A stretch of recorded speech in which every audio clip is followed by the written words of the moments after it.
igreja.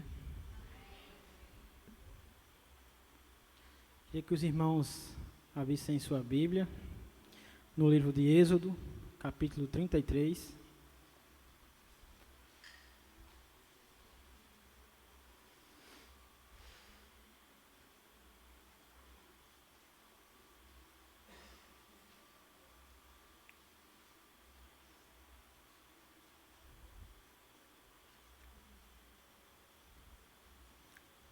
A palavra do Senhor diz assim.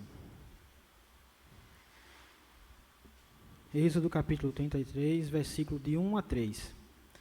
Depois ordenou o Senhor a Moisés: saia deste lugar com o povo que você tirou do Egito, e vá para a terra que prometi, com juramento a Abraão, a Isaque e a Jacó.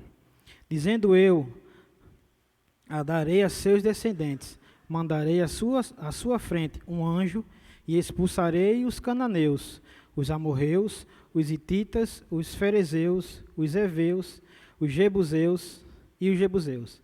Vão para a terra onde emana leite e mel. Mas eu não irei com vocês, pois vocês são um povo obstinado, e eu poderia destruí-los no caminho. Êxodo 33, 12 ao 16. Disse Moisés ao Senhor: Tu me ordenaste, conduza este povo, mas não me permite saber quem enviarás comigo. Disseste, eu conheço pelo nome, e de você tenho me agradado. Se me vês com agrado, revela-me os teus propósitos, para que eu te conheça e continue sendo aceito por ti. Lembra-te de que desta nação é o teu povo. Respondeu o Senhor: eu mesmo o acompanharei, lhe darei descanso. Então Moisés lhe declarou: se não fores conosco, não nos envie.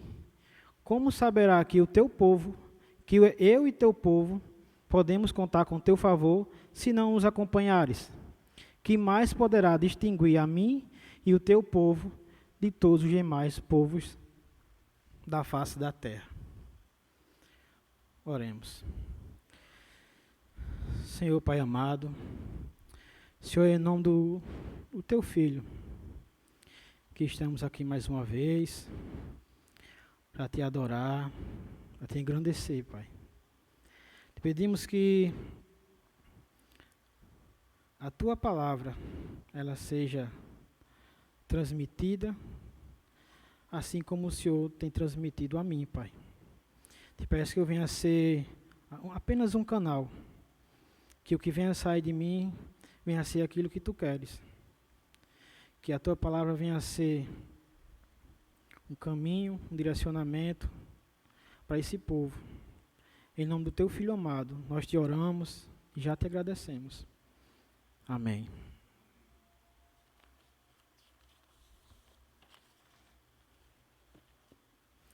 Irmãos, o livro de Êxodo, capítulo 33, ele vai narrar um momento muito importante.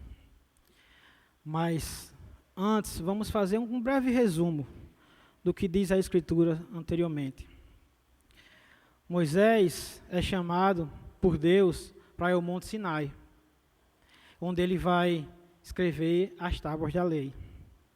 Lembrando que Moisés tirou o povo do Egito, e esse povo de Israel viveu 400 anos no Egito. Então eles tinham a cultura egípcia, a mentalidade egípcia, ele tinha o conhecimento egípcio.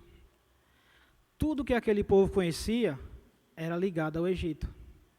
Deus vai tirar o seu povo e vai construir uma identidade.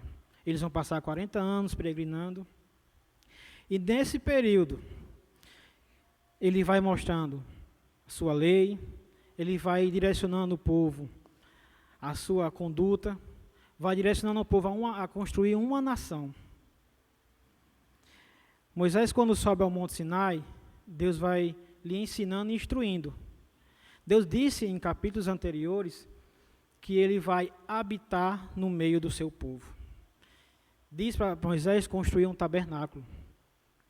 Deus vai habitar no meio do seu povo. Moisés sobe com essa promessa, que Deus habitará no meio do seu povo. O interessante é que quando Moisés está conversando com Deus no monte, o povo lá embaixo já estava impaciente. Lembre-se que são 400 anos voltado à cultura egípcia. E como Moisés não voltava, eles começam a se questionar. Cadê Deus? Cadê Moisés? Onde está? E eles começam a pressionar Arão para construir um ídolo, construir o bezerro. Esse bezerro seria a representação de quem era Deus. É um pouco curioso, mas temos que ter em mente que eles tinham a cultura egípcia. E os egípcios, eles tinham um costume de adorar animais. A cultura deles, os homens, os deuses, eles tinham cabeças de animais. E eles começam a construir enquanto Deus está com Moisés. Quando Moisés volta, ele vê o que tem acontecido, ele vê o bezerro e ele destrói as tábuas da lei. Moisés destrói não porque estava com raiva, mas porque ele viu ali que o povo quebrou a aliança com Deus. Então, esse é o contexto que antecede ao capítulo 33. Moisés vê o povo no pecado da idolatria, quebrando assim o segundo mandamento, que não criarás ídolos, e fica numa situação bastante difícil. É o povo que ele lidera. Mas Deus ele é misericordioso. E ele chama Moisés novamente para conversar, digamos assim, e resolver a situação. Capítulo 33, versículo de 1 a 3, diz o seguinte: Depois ordenou o Senhor a Moisés: Saia deste lugar com o povo que você tirou do Egito, e vá para a terra que prometi com juramento a Abraão, a Isaque e a Jacó, dizendo: Eu a darei a seus descendentes. Mandarei à sua frente um anjo e expulsarei os cananeus, os amorreus, os hititas, os fariseus, os heveus, os jebuseus.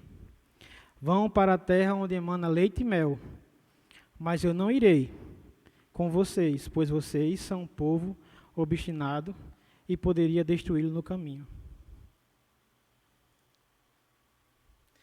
Deus diz aqui que o povo poderia ir. Mas uma coisa que temos que ter em mente é que o pecado, ele traz consequências. Lembramos sempre que Deus é misericordioso. Ele é misericordioso. Mas a consequência, ela tem que vir. Porque senão ele seria injusto. E Deus é um Deus de justiça. A santidade de Deus, ela é tão grande que, pelo povo estar em pecado, não teria como estar junto. Se Deus se aproximasse do povo, o povo morreria. Estamos diante de um dilema muito grande. Como o povo de Deus pode estar com Deus sem ser consumido pela santidade do próprio Deus? Vocês já pararam para pensar como Deus age em relação à sua santidade para conosco? Moisés tem aqui uma situação onde Deus não pode ir. Mas o que ele diz? Ele diz: mandarei anjo à frente. Deus dá uma proposta. Mandarei anjo à frente. E esse anjo, ele vai conquistar. E ele diz às nações que o povo de Israel ganhará. Ou seja, o povo de Israel em si, ele não pelejará. Deus dará a vitória. Deus manda ele para uma terra que emana leite e mel. É uma terra maravilhosa. Mas ele não vai. Porque o pecado nos afasta de Deus. o pecado nos deixa distante do Senhor. É como se a gente entendesse que a santidade de Deus, ela fosse radioativa, que a gente não pode ter contato, porque a gente é destruído. Então, o que fazer numa situação dessa? Como poder estar próximo sem ser consumido?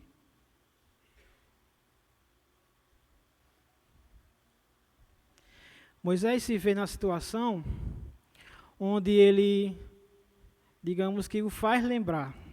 Não que Deus esqueça, mas ele lembra porque Deus disse nos capítulos passados que eu habitarei com você. Deus prometeu àquele povo que ele estaria e ele habitaria no meio deles. E como assim? Agora ele não vai mais. O que aconteceu? O que fazer?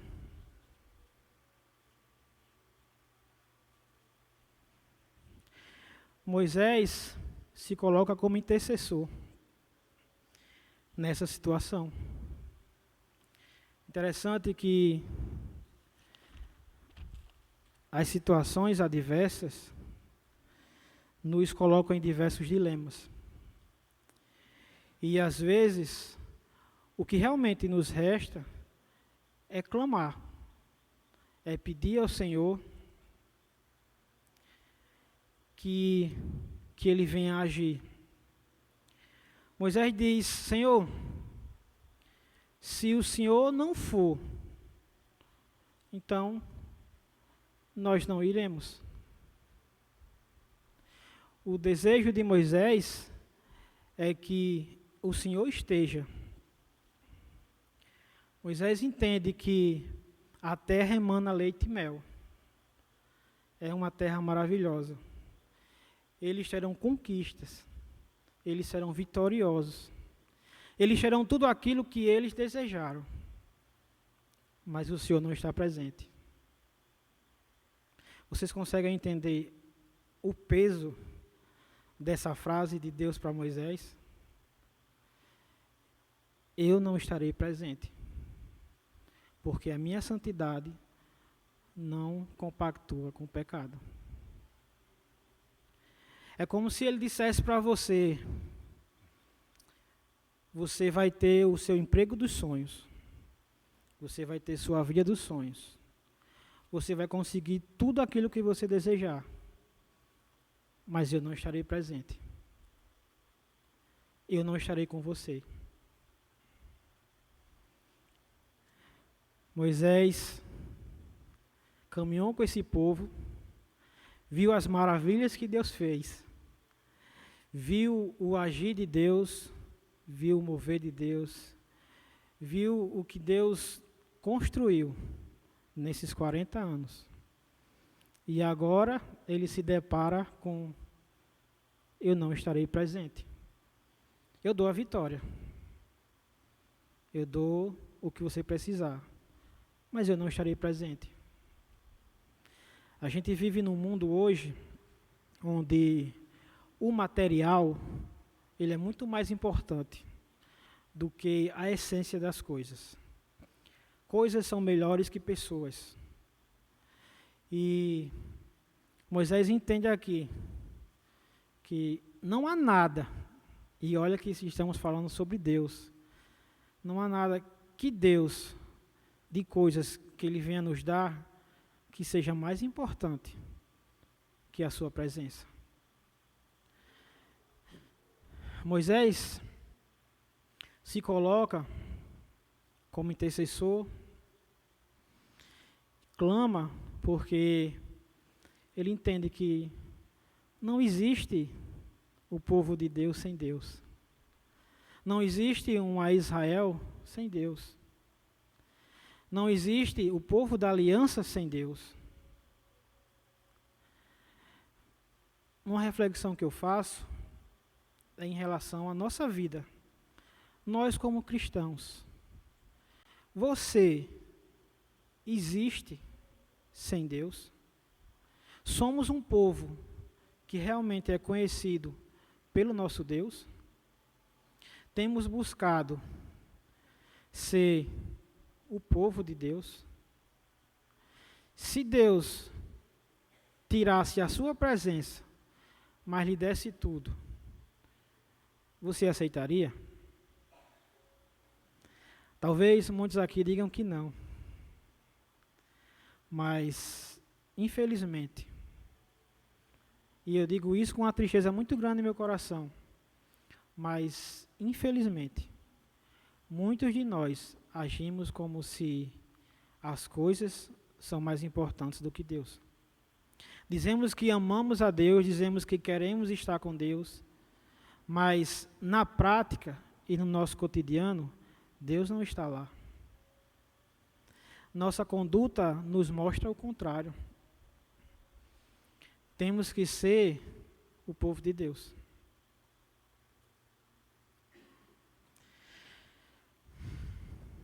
Disse Moisés ao Senhor: Tu me ordenaste, conduza este povo, mas não me permite saber quem enviarás comigo. Disseste: Eu conheço pelo nome, e de você tenho me agradado. Se me vês com agrado, revela-me os teus propósitos, para que eu te conheça e continue sendo aceito por ti. Lembra-te que esta nação é o teu povo. Eu já disse algumas vezes e eu vou continuar repetindo. Deus, ele é relacional. Ele sempre vai ser relacional. O diferencial que temos do nosso Deus é que ele é pessoal. Deus, ele está acima, no alto e sublime trono, como ele está habitando no meio do seu povo. Ele diz para Moisés que ele vai habitar no meio do seu povo, através do tabernáculo. Essa é a promessa que Deus faz para ele, de habitar no meio do seu povo. Ele lembra a Moisés que ele prometeu a Esaú, a Abraão, a Isaac. Ele lembra da promessa que ele fez aos antepassados. Deus, ele cumpre suas promessas.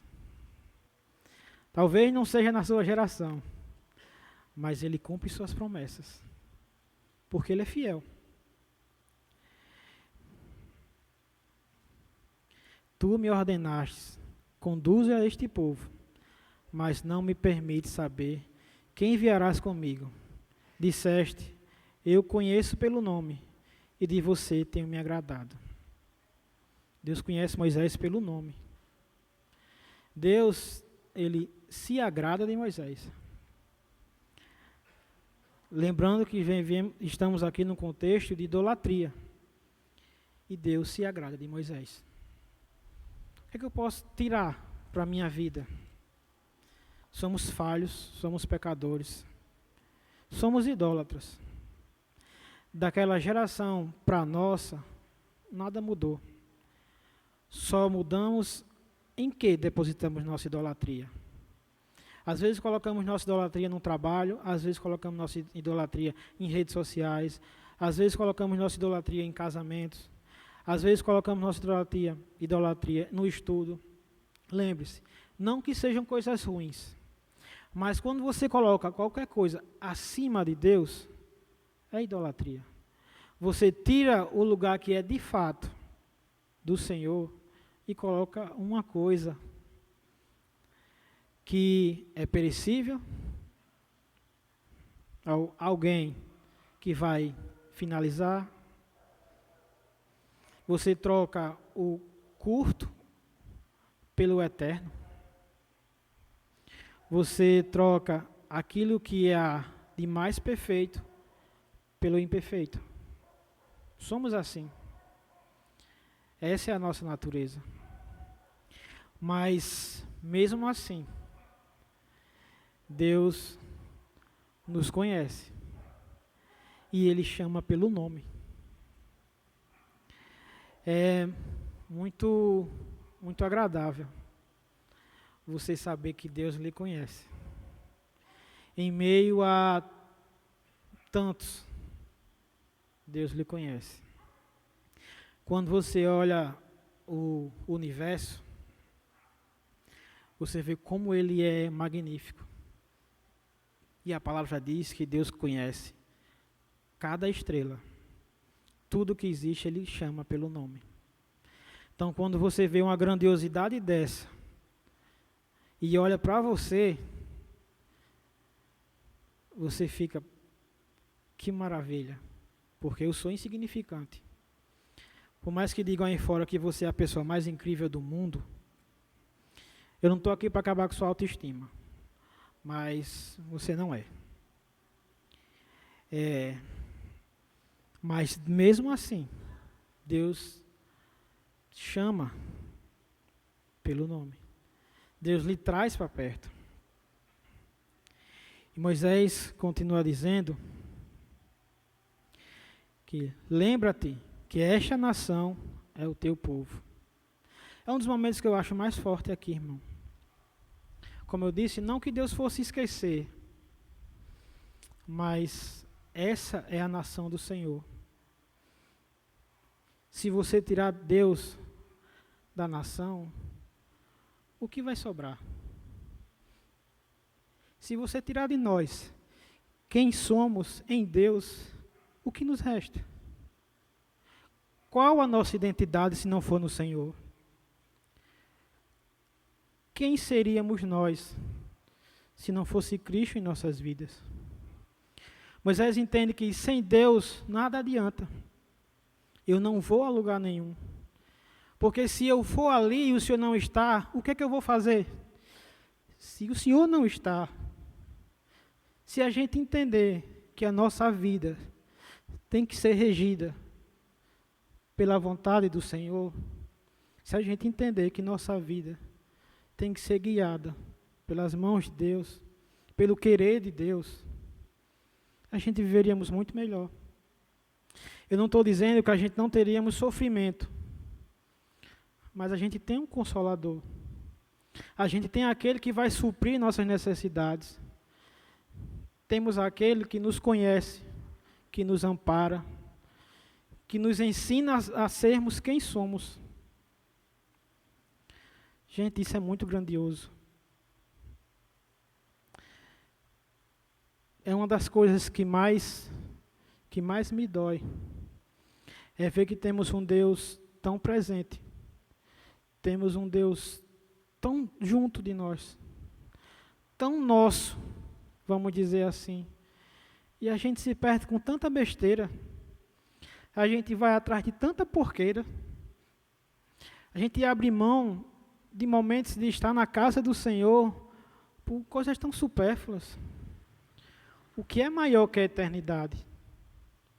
O que é maior que estar na presença de Deus? Não existe. O que é melhor do que ser chamado de filho de Deus?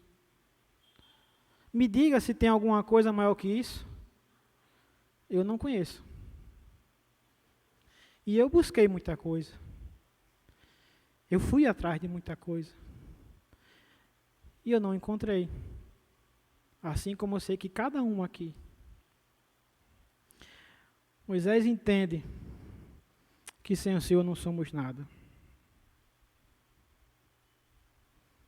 Que somos pecadores, sim. Mas sem o Senhor não somos ninguém. Se o Senhor não estiver conosco, nós não seremos mais o povo de Deus. Se o Senhor não estiver conosco, não seremos mais o povo da aliança. Se o Senhor não estiver conosco, nós não temos identidade. Se o Senhor não estiver conosco, nós não somos nada. Sem o Senhor não somos nada. A presença de Deus, irmãos, é o tudo que realmente importa. Você pode pensar que a felicidade está em ter dinheiro. Irmãos, lamento. Não é. Não acredito que ser rico vai ser a coisa mais incrível do mundo. Você vai se frustrar. Não acredite que o casamento vai ser aquilo que vai lhe trazer a maior realização. Você vai ter dificuldades. Não acredite que o emprego onde você vai ganhar mais e trabalhar menos vai ser a realização de um sonho. Você vai se decepcionar. Por quê? Porque, assim como esse povo, nós temos um coração insatisfeito.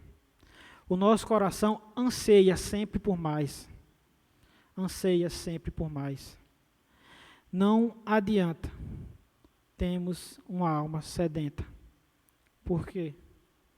Porque só existe um que pode preencher. Só existe um que pode nos completar. Então não adianta você correr para qualquer lado. Não adianta você deixar seu coração inclinado para o dinheiro. Não adianta você deixar seu coração inclinado para o trabalho. Não adianta você deixar seu coração inclinado para alguém que vá suprir suas necessidades. Sempre vai faltar. Eu vi uma vez que o nosso coração tem um espaço que só é preenchido por Deus. Eu acho um pouco fofinho isso, mas é uma verdade. É uma verdade. Nosso coração tem um vazio do tamanho de Deus. E como Deus não tem como medir, isso explica porque somos sempre sedentos. Deus diz a Moisés: vá, mas eu não vou. Vale a pena ir para algum lugar sem a presença de Deus? Se o Senhor não for, eu não vou. Se o Senhor não estiver, eu não irei. Irmãos, para onde vocês têm ido? Por onde vocês têm caminhado? Parece uma pergunta estranha, mas eu sei que vocês me entendem. Para onde seus pés têm caminhado? Para onde o seu coração tem se direcionado? É para a presença de Deus ou para a presença do mundo? É para caminhar com o Senhor ou para estar aí longe dele? Moisés entende que nenhum lugar é melhor, nenhuma riqueza é maior, nenhuma terra que emane leite e mel é mais maravilhosa que estar na presença do Senhor. A presença do Senhor, ela supre qualquer necessidade.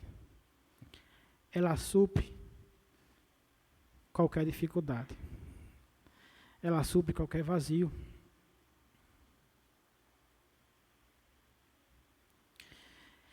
Uma das coisas que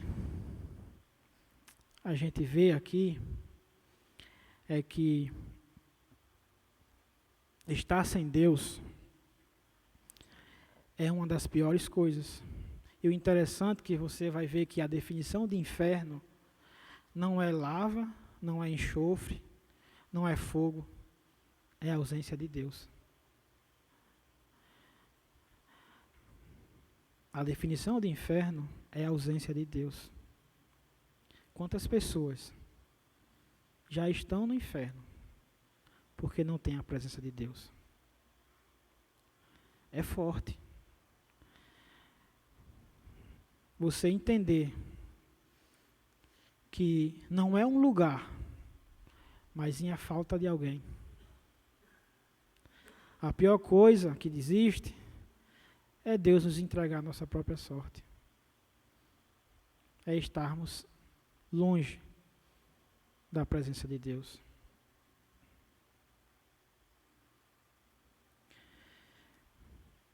Capítulo 33, versículo de 14 a 16, diz: Respondeu o Senhor: Eu mesmo acompanharei e lhe darei descanso. Então Moisés lhe declarou: Se não fores conosco, não nos envie. Como se saberá que eu sou teu povo? podemos contar com teu favor, se não nos acompanhares. Que mais poderia distinguir a mim e a teu povo de todos os demais povos da face da terra?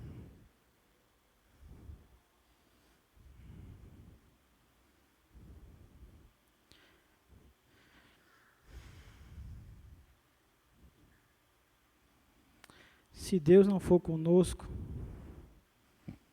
por que a gente vai? Porque a gente insiste em caminhar para lugares onde Deus não quer. Porque a gente insiste em caminhar por caminhos que Deus não mandou. Porque a gente insiste em ir onde Deus não está. Será que realmente temos sido povo de Deus?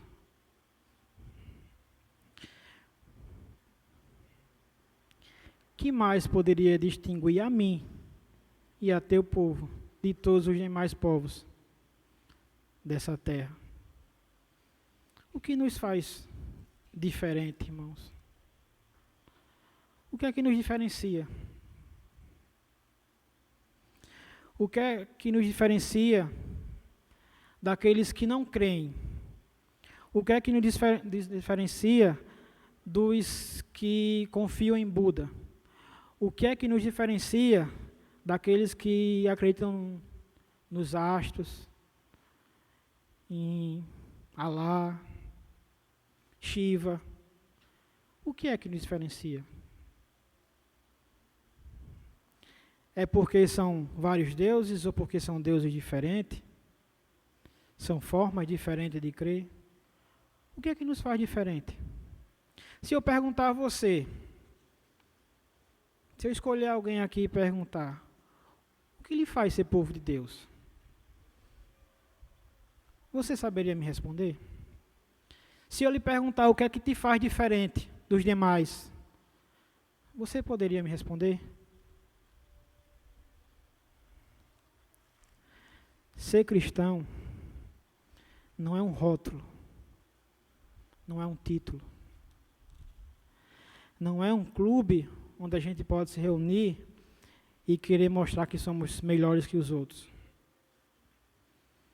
Ser cristão é buscar ser imitadores de Cristo, é ser humilde como Cristo, é sofrer como Cristo, é amar como Cristo amou. Será que somos assim? Será que somos realmente o povo de Deus? Será que temos vivido essa prática? Senhor, se o Senhor não for, eu não vou. Eu não quero ir aonde Ele não está. Eu não quero ficar onde Ele não está. Entenda que onde Deus está é o melhor lugar. Não se limite a pessoas, não se limite a prédios. O melhor lugar é a presença de Deus. Não queira caminhar onde Deus não caminha. Deus direciona seu povo. E uma das maravilhas de ser cristão é porque Deus nos guia. Deus é tão amoroso, tão carinhoso conosco, que Ele nos quer para perto. Ele nos coloca em seu colo, cuida, sara. Quando você vai levar para o contexto familiar, esse é o papel dos seus pais. Se eles não cumpriram isso, tudo bem. Deus cumpre. Deus, Ele é paternal. Ele é fraternal. Ele nos quer e nos ama. Nos guia desde o princípio. Desde Gênesis, desde a criação. Deus faz tudo com um propósito. E nós fazemos parte do propósito de Deus. Você é parte do propósito de Deus.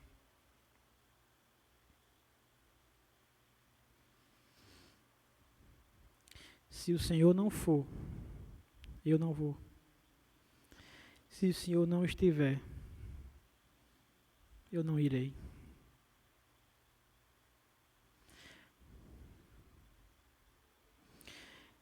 Que a presença de Deus seja, sim, o nosso maior desejo.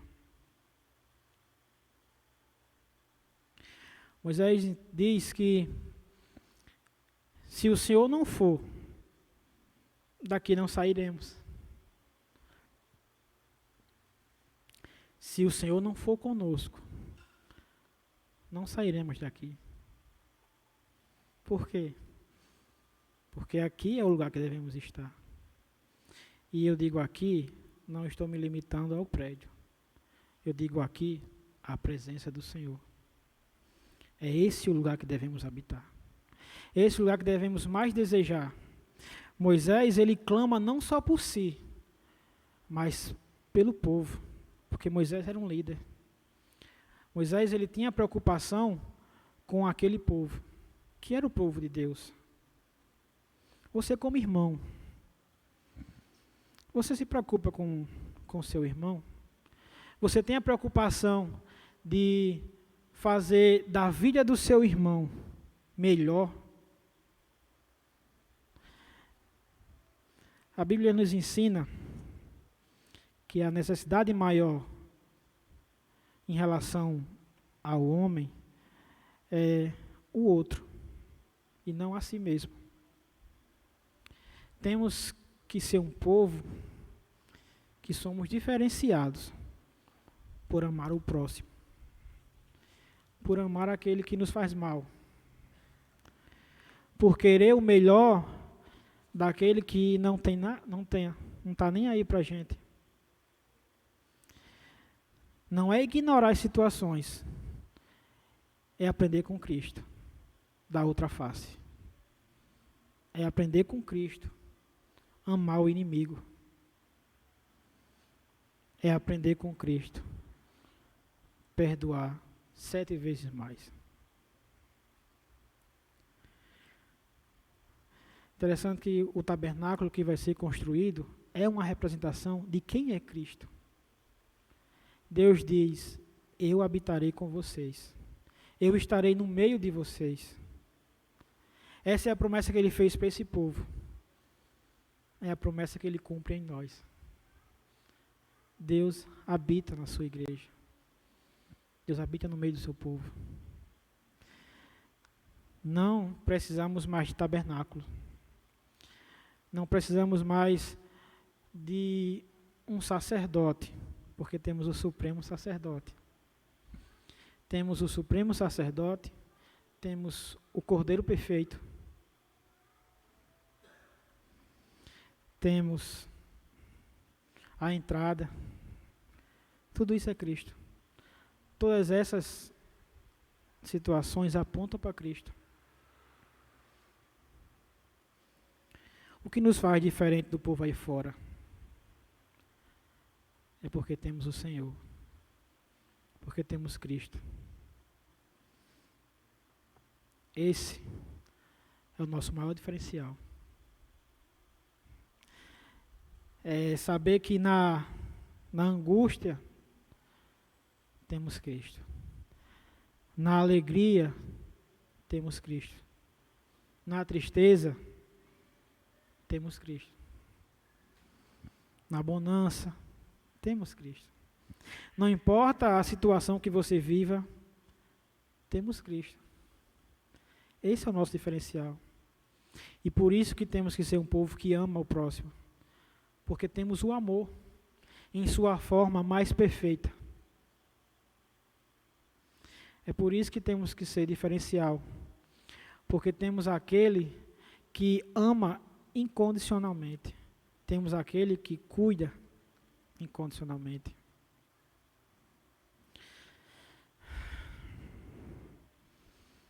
Temos um Deus um Pai amoroso. É por isso que somos o povo de Deus. Porque Ele nos escolheu e, como um Pai que ama, Ele nos instrui, nos corrige. E a correção de Deus também é amor, irmãos. Não caia nessa do mundo que um pai, uma mãe não pode corrigir seu filho. Pode sim, porque Ele ama. Se Ele não amar, Ele não corrige. Ele deixa como está. E sabemos que deixar como está é entregar a própria sorte.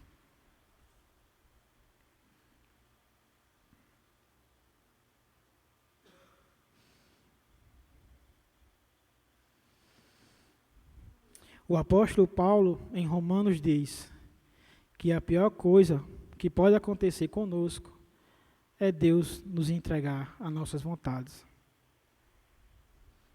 É quando Deus diz, seja feita a tua vontade. É a pior coisa que pode acontecer.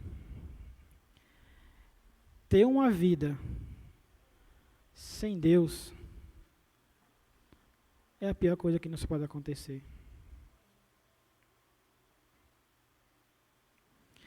É por isso que Moisés diz, se o Senhor não for, eu não irei. Se o Senhor não estiver, eu não vou. Porque a glória e a presença de Deus é tudo o que precisamos. A minha graça te basta e o meu poder se aperfeiçoa na fraqueza. Deus, Ele, além de nos escolher fraquinho e acabadinho como a gente é, Ele nos restaura. Hoje pela manhã a gente aprendeu que o restaurar de Deus é como uma rede de pesca. O presbítero Rodrigo falou isso pela manhã. E se vocês forem mais além, a rede de pesca, ela é para sustento. Então, Deus nos restaura para o trabalho. E para que Deus chamou Pedro? Para ser pescadores de almas. Vocês conseguem entender o que Deus diz? Ele nos restaura como redes de pesca para que fôssemos pescadores de almas. O restaurar de Deus não é deixar você de molho ou quietinho num canto. É colocar você para trabalhar. Deus tem uma didática muito boa.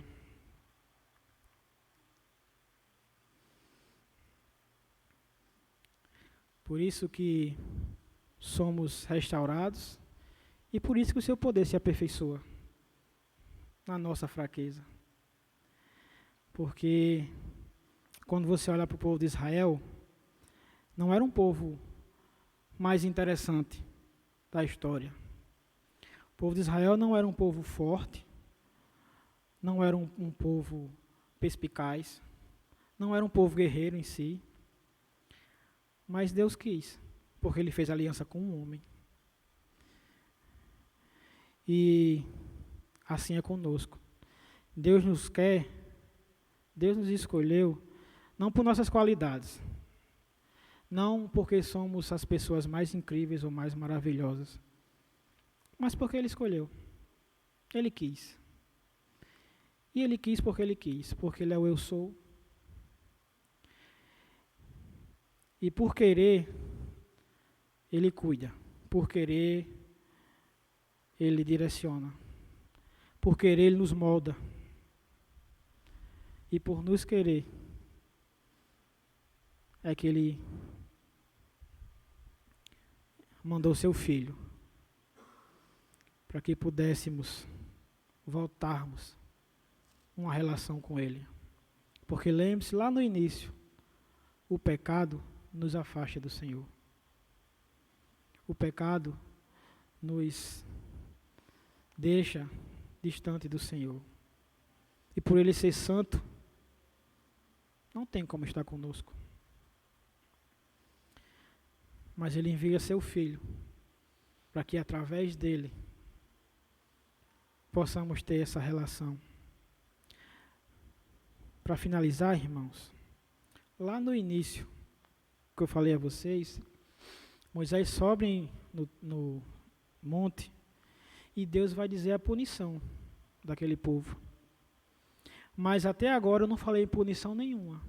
O que aconteceu? Deus não puniu? Deus é justo. Aquele povo pecou. E o que aconteceu? Não é que Deus não tenha punido. Deus tardou a punição. E quando essa punição foi paga? Em Cristo. Cristo, Ele vai pagar pelos nossos pecados. Cristo, Ele vai pagar por esses pecados aqui.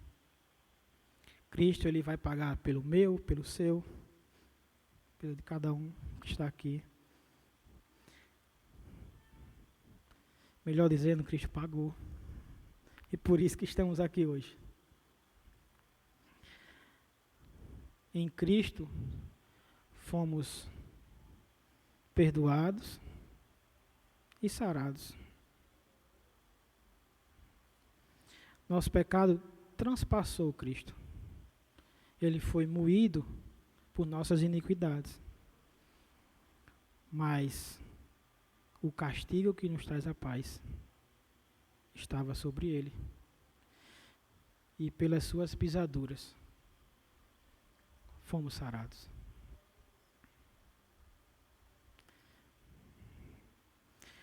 Eu queria concluir não com uma aplicação prática, apesar de não deixar de ser uma aplicação prática, mas alguns questionamentos. Eu gosto de questionar e eu queria que vocês também se questionassem nisso. O que realmente tem sido mais importante em sua vida? O que é que tem sido mais importante? O que é que você tem priorizado? Onde está o seu coração? Estará o seu tesouro. Como tem sido a sua comunhão com Deus? Moisés via face a face. E esse face a face não quer dizer que ele estava frente a frente. Mas tinha uma relação muito próxima como de amigo. Você pode dizer que tem uma relação muito próxima com Deus? Pense nisso. E de que forma você tem se importado com seu irmão? Vivemos em comunidade. Comunidade significa em comum. Temos que ter comunhão com o nosso irmão. E ter comunhão com o nosso irmão não significa que vamos concordar com tudo ou pensar do mesmo jeito, não. Somos singulares. Cada um tem um modo de pensar, um modo de agir. Mas o que nos une tem que ser Cristo. Por isso estamos aqui. Entenda que igreja não é porque você não tem o que fazer num domingo. Igreja é onde está o povo que pensa como Cristo, que busca estar em Cristo. Por isso você tem que viver a igreja. Esqueça esse negócio de sozinho você é crente, você não é. Eu já ouvi uma vez que ovelha sozinha é petisco para lobo. Pois é isso mesmo. Nada de ficar só.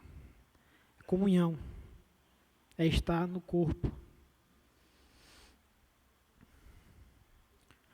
Pensem nisso, reflitam, que vocês não desejem, de forma nenhuma, caminhar sem a presença de Deus. Que vocês não desejem ir a algum lugar sem Deus lhe direcionar, porque temos esse privilégio. Amém? Vou orar para finalizar aqui.